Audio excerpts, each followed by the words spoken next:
Hello friends, welcome to another new video. আপনাদের আবার একটি নতুন ভিডিওতে স্বাগত জানাই। আপনারা দেখছেন SG tutorial guide YouTube channel. তো প্রথমত আপনাদের বলি, যারা রাজ্যে বর্তমানে বিএড অ্যাডমিটেড ক্যান্ডিডেট রয়েছেন, প্রাইভেট বিএড কলেজ বিশেষ করে তাদের জন্য কিন্তু স্টুডেন্টসদের জন্য বিশেষ করে অনেক বেশি সিরিয়াস হওয়ার প্রয়োজন রয়েছে। আজকে 4 তারিখ রাত পোহালি ফার্স্ট সেমের পরীক্ষা হতে চলেছে আগামীকাল থেকে। 2026 সালের যে পরীক্ষা সেটা কিন্তু হতে চলেছে। 25-27 সেশনের ফার্স্ট সেমের এক্সাম কিন্তু হতে চলেছে আগামীকাল থেকে। এবার আপনাদের লাস্ট মুহূর্তে কি কি করণীয়, কেননা প্রচুর কঠিনভাবে এবার পরীক্ষা হতে চলেছে যেমনটা তথ্য কিন্তু পাওয়া গেছে। তো কি কি হতে চলেছে আপনাদের পুরোটা শেয়ার করবো আজকের এই ভিডিওটাতে, এবং আপনাদের কি করণীয় পুরোটা বলে দেবো। অবশ্যই চ্যানেলটিকে সাবস্ক্রাইব করে পাশে থাকা বেল আইকনটি ক্লিক করে দেবেন, যাতে সমস্ত তথ্যগুলো আপনার টাইম টু টাইম এখান থেকে পেয়ে যান। এবং প্লিজ ভিডিওটা লাইক করবেন, বন্ধুদের মধ্যে শেয়ার করতে ভুলবেন না। তো এবার কিন্তু রাজ্যের সম্প্রতি যে বেসরকারি বা প্রাইভেট বিএড কলেজগুলি রয়েছে সেগুলি পরিদর্শন করেছে উচ্চশিক্ষা দপ্তরের কর্তারা, কেননা এটা বলাই হয়েছিল যে এবার সব কলেজ ভিজিট হবে। বহু কলেজের অনুমোদন বাতিল হতে পারে বলে কিন্তু খবর রয়েছে, তবে এটা প্রথম নয়। বছর 3 আগে 253টি কলেজের অনুমোদন কিন্তু বাতিল করেছিলেন তৎকালীন বিশ্ববিদ্যালয়ের যিনি উপাচার্য ছিলেন সোমা বন্দ্যোপাধ্যায় ম্যাম। ওকে, তো দেশ জুড়ে পরীক্ষা ব্যবস্থার বিরুদ্ধে যে প্রশ্ন তুলছে জেন জি, এরই মধ্যে আগামী 5ই আগস্ট কিন্তু অনুষ্ঠিত হতে চলেছে আমাদের বিএডের ফার্স্ট সেমিস্টারের যে পরীক্ষা। তো নিরাপত্তা জোরদার এবার কিন্তু হতে চলেছে, যেটা এর আগে কখনোই হয়নি। যথেষ্ট কারণ রয়েছে এর পিছনে, কেননা সম্প্রতি রাজ্যের বেসরকারি বিএড কলেজগুলি পরিদর্শন করেছেন কর্তারা। ঠিক আছে, বহু কলেজের অনুমোদন বাতিল হতে পারে, এবং এই আবহে বিশ্ববিদ্যালয় সূত্রের যে খবর সেটা হচ্ছে 5 তারিখ থেকে রাজ্যের মোট 209টি কেন্দ্রে এই পরীক্ষা হতে চলেছে। পরিদর্শনে দেখা গেছে বহু কলেজে পরীক্ষাই দিতে আসেন না স্টুডেন্টসরা। অভিযোগ, এর নেপথ্যে রয়েছে এক অসাধু চক্র, তাই এবারে পরীক্ষা ব্যবস্থা কিন্তু কঠিন হতে চলেছে। পরীক্ষার স্বচ্ছতা বজায় রাখতে কী কী ব্যবস্থা থাকছে আপনাদের একটু বলে দিই। প্রতিটি পরীক্ষার কক্ষে কিন্তু এবার সিসিটিভি থাকছে। ওকে, পরীক্ষার সম্পূর্ণ রেকর্ডিং হতে চলেছে, সেই ক্যামেরা থেকেই নজরদারি করবে কিন্তু বিশ্ববিদ্যালয়।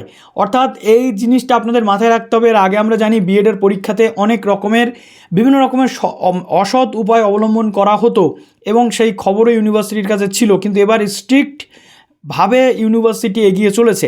এবং আপনাদের বলবো, যারা বর্তমানে বিএড ক্যান্ডিডেট রয়েছেন তারা এই জিনিসটা থেকে অবশ্যই ইগনোর করবেন, এড়িয়ে চলবেন, না হলে কিন্তু ভবিষ্যতে সমস্যা হতে পারে। তো মোটামুটি যেটা দেখা যাচ্ছে, সব কলেজকেই এমন নির্দেশ কিন্তু দেওয়া হয়েছে।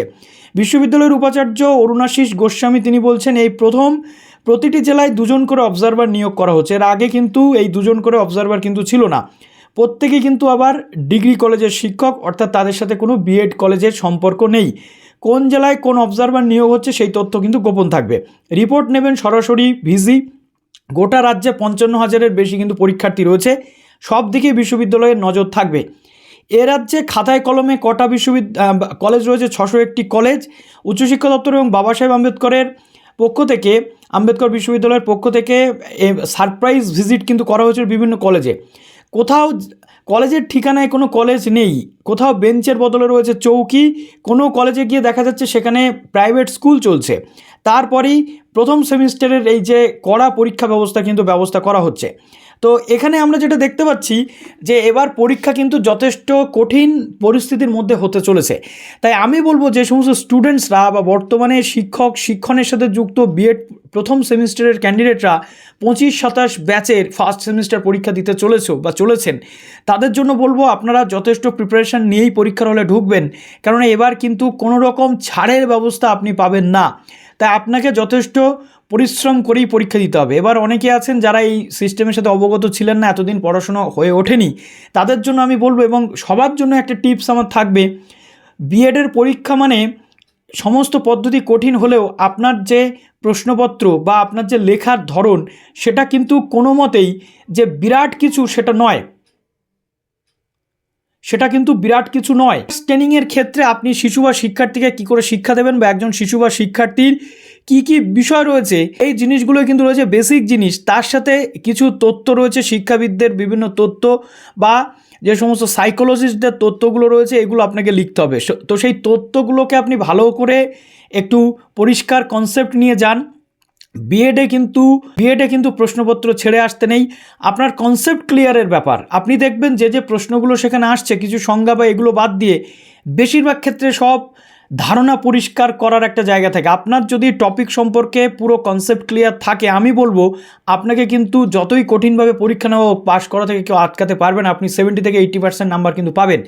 তাই লাস্ট নাইটে আপনার জন্য একটা টিপস থাকবে, প্রত্যেকটা টপিক একবার করে ভালো করে চোখ বুলিয়ে নিন, প্রত্যেকটা টপিকে কী কী জিনিস রয়েছে সেগুলো একটু জানুন, এবং সেই অনুযায়ী পরীক্ষার হলে যে প্রশ্ন থাকবে আপনি হুবহু লিখে দিতে না পারেন, আপনার যে কনসেপ্ট রয়েছে সেটা আপনি করুন। খাতা সুন্দর করে সাজাতে হবে, নাম্বার 1 পয়েন্ট, 2 নাম্বার রয়েছে পয়েন্ট করে করে লিখতে হবে। যেমন ভূমিকা বা সূচনা থেকে শুরু করে প্রত্যেকটা পয়েন্ট করে করে আপনি লিখলেন, লাস্টে একটা কিন্তু আপনি কি করলেন না উপসংহার কিন্তু করলেন। এটা প্রত্যেকটা প্রশ্নের ক্ষেত্রে আপনি করবেন। এতে করে কী হবে, আপনার কিন্তু সমস্যার সমাধান অনেকটাই হয়ে যাবে। পয়েন্ট করে করে লিখবেন, ধারণা পরিষ্কার করবেন, আর প্রত্যেকটা টপিক আপনি একবার করে দেখে নিন, চোখ বুলিয়ে নিন যে সেই টপিকে কি আছে। এই টপিকগুলো যদি আপনার কাছে পরিষ্কার হয়ে যায়, কনসেপ্ট যদি ক্লিয়ার হয়ে যায়, পরীক্ষা ব্যবস্থা যতই কঠিন হোক, আপনার মতো একজন মেরিটোরিয়াস স্টুডেন্টসকে কিন্তু কেউ আটকাতে পারবে না বিএডে পাশ করা থেকে। বেশিরভাগ ক্ষেত্রে সাপ্লি কারা পায়? যারা বিএডের পরীক্ষাতে খাতা ফাঁকা রেখে আসে। বিএডের পরীক্ষাতে ওয়ান অ্যান্ড অনলি রুল হচ্ছে যে আপনাকে কিন্তু কোনোভাবে খাতা ফাঁকা রেখে আসা যাবে না। ওকে, আশা করি আমি আপনাকে বোঝাতে পারলাম। তো চলুন ভিডিওটা এখানে শেষ করলাম। ভালো থাকুন সবাই, বেস্ট অফ লাক।